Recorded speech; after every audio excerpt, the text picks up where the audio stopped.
But now class 4 is like based on a percentage. Yeah, that's right. So that weekly amount is about £2.40 for class 2. And let me tell you, when you pay that class 2 national insurance, it means really you are second-class citizen.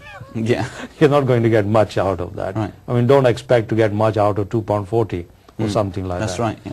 And the other class 4 national insurance, which is again paid by people who are self-employed, once they earn a certain amount, is I think 5,715. If they earn above that, up to an upper limit of about 44,000, they pay 8%. Class 4 national insurance. Yeah. Now that 8% next year, my understanding is going up to 9%. Well. So yes, yeah. I mean, when I say that the Chancellor is going to sort of increase, these are some of the methods that are going to be used. Some of these have already been announced, and others will be announced sort of later on. Excellent. We've just got a caller, so we'll just take the caller on. We'll get back to the conversation. Assalamu alaikum. Okay, so we're just having some technical issues right now with the callers. Okay. We'll carry on. Just one thing I wanted to quickly point out for those who are less privileged or they're trying to start up in business.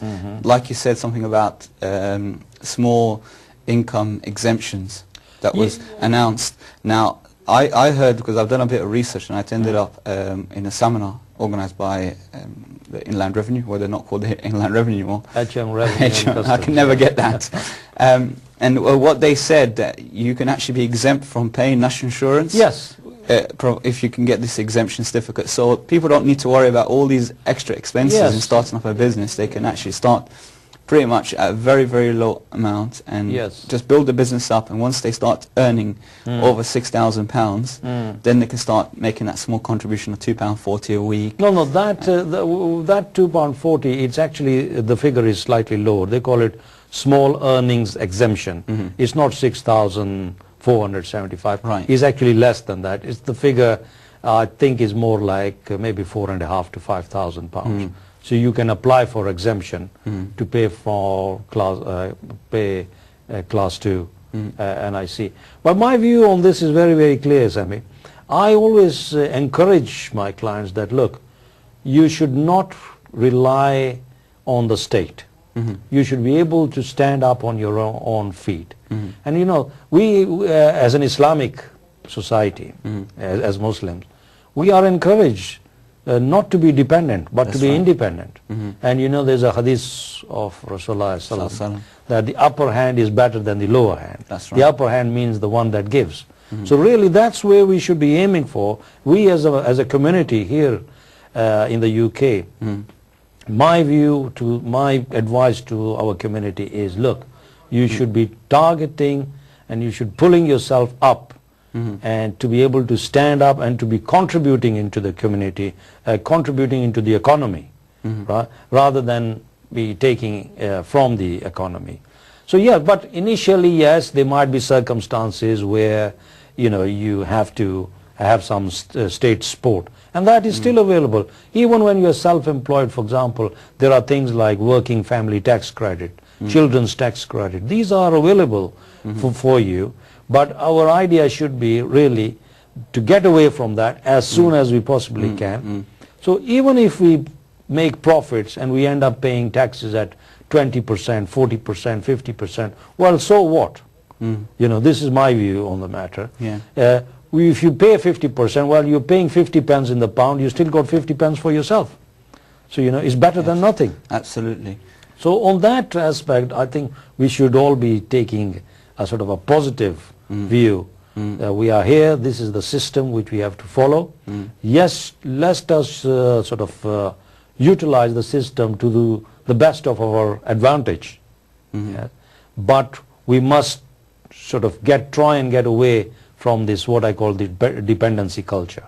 We should be independent, stand on our own feet, and, you know, help our community as well. And these are some of the programs that, you know, you have, for example, on this IQRA TV, which is again a community channel funded and run by Al Khair Foundation, is UK registered charity, for the benefit of the public and for the benefit of the community. That's right. You know, we should take advantage of these things. I mean, every Friday you have this Business program, and you've got various experts that's right. coming. And you mentioned as well about tax credit, although it's not the show, but inshallah we'll cover that, where we can have a show for people that want to know what they're entitled to.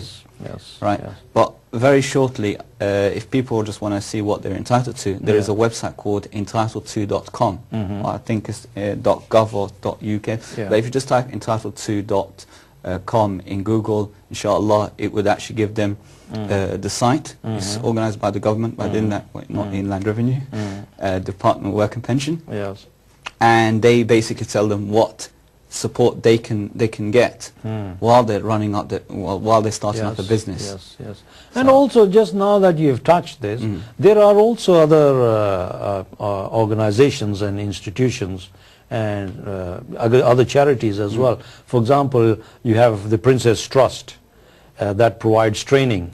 You're involved in this? Yes, I'm involved in one of their subsidiaries. I actually lecture on taxation to threshold training, which is part of the Princess Trust, and it's for people, you know, who want to start up businesses or become unemployed or something. So there is a lot of help and assistance available for you to be able to understand how to set up and run a successful business. Because let's face it, not everybody can be a businessman. You also need workers, you know. That's right. So if everybody goes in there, I mean, who's going to do the work? So, but coming back to your point that yes, there are funds available, there is help available. Sometimes there are grants available as well.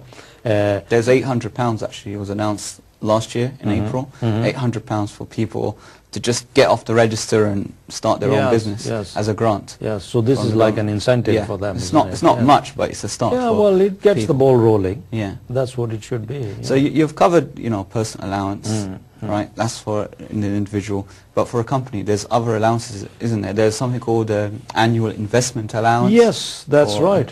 A business. Yes, I see you have done your I've done a bit of research. Well, I've attended a seminar. Well, that's useful. Yes, you're absolutely right. And this is another way of encouraging people to invest in their businesses.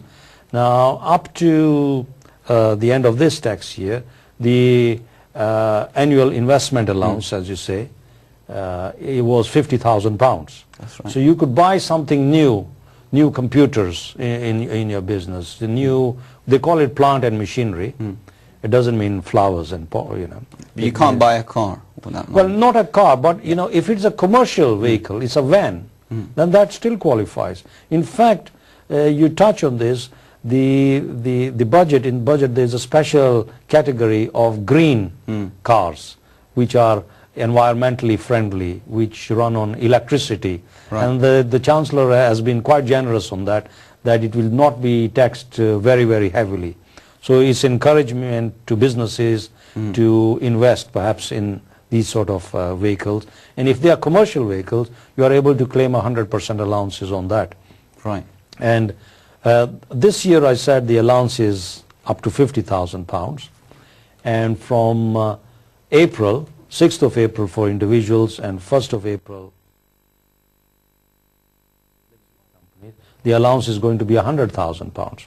So it's quite an incentive. It's good. It's good. And now a bit of tax planning. So if you are thinking of spending a lot of money on changing the machinery in your workshop, well, try and spend only £50,000 in this tax year, and the next lot, try and spend it after the 6th of April 2010, and you can spend another £100,000 and get tax relief on that at 100%.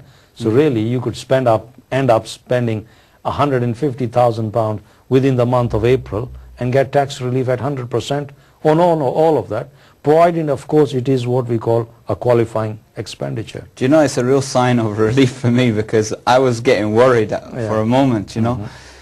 I thought to myself, you know, the only way I'm going to avoid tax, the legal way is to find 4 wives and get each of them to claim on a personal allowance. Now you're telling me about the company allowance. I'm saying, alhamdulillah, Sammy, 100,000 is more than enough. Sammy, I don't want to be rude, but have you got a single wife. Not yet. We made an announcement for you. Yeah. Did you get